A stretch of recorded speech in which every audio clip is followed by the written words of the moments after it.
लेकिन योगी जी महाराज कहते थे आज जितना नाम किया जा रहा है हमारे हिंदुस्तान में, उतना नाम का प्रभाव देखने को नहीं मिल रहा है। क्यों नहीं मिल रहा है और क्या है ये नाम जप की साधना, इसको थोड़ा सा संक्षेप में आइए हम लोग समझने की कोशिश करते हैं। कहते हैं कि सवेरे आप उठे, आपने ध्यान किया, उसके बाद आपने अपना थोड़ा बहुत जो घर का काम धंधा है सुबह का वो सब किया, नित्य कर्म किया, स्नान किया। स्नान करने के बाद थोड़ी देर विशेष रूप से बैठकर, चाहे आप 10 मिनट ही करें, चाहे आप एक माला ही करें, चाहे आप माला से करें, चाहे आप उंगली पर करें, लेकिन थोड़ा नाम जप का अभ्यास हमें करना चाहिए। कहते हैं यज्ञ नाम जप यज्ञोस्मि, यज्ञ करते हैं हम लोग रोज यहाँ पर। कैसे करते हैं? कुछ संविदा होती है, कुछ सामग्री होती है, और मैंने देखा जब पूर्णाहुति होती है तो सारे लोग टूट पड़ते हैं कि बस कैसे मैं सामग्री उस अग्नि में डाल दूं। तो आधे लोग तो दूसरों के सिर पे ही डाल देते हैं, जमीन पे ही डाल देते हैं। उन्हें ऐसा लगता है कि बस अगर ये सामग्री हमने अर्पण कर दी तो हमारा सब कल्याण हो जाएगा। यही समझते हैं ना हम। यज्ञ का ये स्वरूप नहीं है।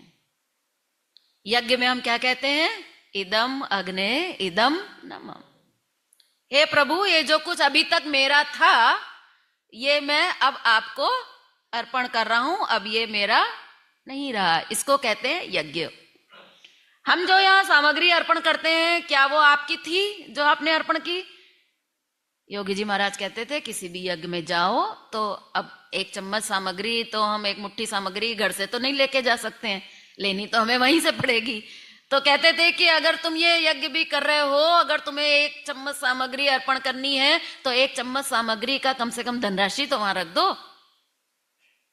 कम से कम 2 रुपया, 5 रुपया, 10 रुपया कुछ तो वहां रख दो। बिना रख के सामग्री अर्पण करने का सच पूछो तो हमें अधिकार ही नहीं है। हम झूठ बोल रहे हैं, दूसरे का सामान लिया और अग्नि में डाल दिया, नहीं बनेगा।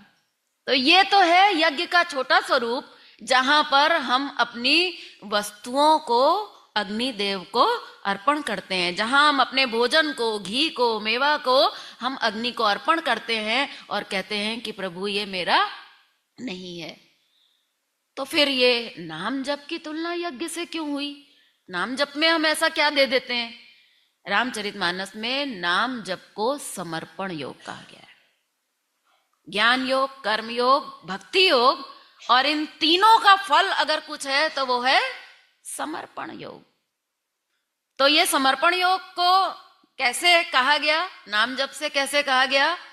नाम में एक साधक अपने आप को प्रभु को दे देता है। अपने आप को मतलब अपने सारे मन दिमाग की फिजूल बातों को, अपने अहंकार को, अपने मेरा को, अपने आप को प्रभु के सामने, जैसे कहा गया सन्मुख होई जीव मोहि जबई, सुन रहे थे उस दिन हम लोग, अपने आप को प्रभु के सामने पूर्ण रूप से अर्पण कर देता है, अपने आप को दे देता है। उसको कहते हैं नाम जप की साधना। इसको रामचरितमानस में बालकांड में बहुत प्रारंभ में ही, शुरुआत में ही गोस्वामी तुलसीदास जी मानस का आरंभ करने से पहले ही, क्योंकि तुलसीदास जी क्या हैं? वो भी समर्पण योग के स्वामी हैं, तो वो वहीं से शुरू करते हैं। सबकी वंदना करते हैं, खलों की वंदना करते हैं, सबकी वंदना करने के बाद वो प्रभु के नाम की वंदना करते हैं। और वहां पर प्रभु के नाम का जो गुणगान गाया गया है वो बहुत सुंदर गाया गया है। कहते हैं कि भगवान का नाम भगवान से भी बड़ा है, सभी जानते हैं। रामचरितमानस में बहुत सुंदर वर्णन है कि भगवान राम ने तो गिने चुने कुछ लोगों को तारा, कहीं शबरी को तारा, अहिल्या को, केवट को, ऐसे कुछ आप उठाएंगे मानस तो हो सकता है 50, 60, 100 कुछ मिल जाए आपको कि किसको किसको तारा। लेकिन भगवान के नाम ने किसको तारा? कहते हैं भगवान के नाम ने तो करोड़ों लोगों को तार दिया। और खास बात यह है कि कलयुग केवल नाम आधारा। कहते हैं कि कलयुग में भगवान के नाम से बढ़कर और कुछ भी नहीं है।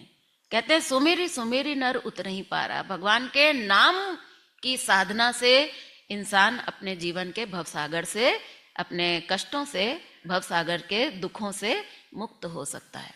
नाम की महिमा को आगे बढ़ाते हुए गोस्वामी तुलसीदास जी कहते हैं